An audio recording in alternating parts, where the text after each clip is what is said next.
छत्रपती संभाजीनगरमध्ये खरीप हंगाम नियोजन बैठकीत वाद झाल्याचं पाहायला मिळालंय। बैठकीत खासदार कल्याण काळे आणि पालकमंत्री संजय शिरसाटांमध्ये खडाजंगी झाली। या वादाचं कारण ठरलं ते हमीभाव। मक्याचं उत्पादन वाढल्यामुळे हमीभावाचा कोटा वाढवण्यात यावा यावरून वाद झाला। हमीभावाच्या चर्चेचं रूपांतर वादात झालं आणि शिरसाटांनी थेट खासदार कल्याण काळेंना चॅलेंज दिलं।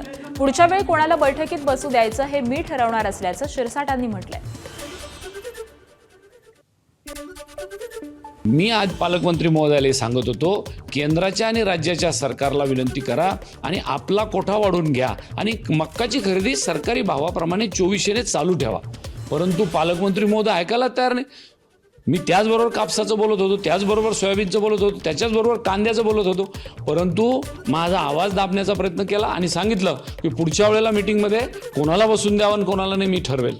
मीटिंग मध्ये बसू द्यायचं का नाही ते मी ठरवेल पुढच्या वेळी। ते म्हणाले संविधानिक अधिकार माझा आहे असं मी बोललो।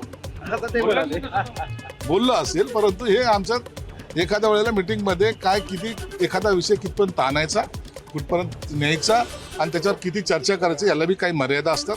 म्हणून याच्यानंतर झालेली मीटिंग बघा किती शांततेत आणि चांगल्या पद्धतीने पार पडली आणि कल्याण काळेचं माझं काही वैध नाहीये, ते माझे मित्र आहेत। एबीपी माझा, उघडा डोळे बघा नीट।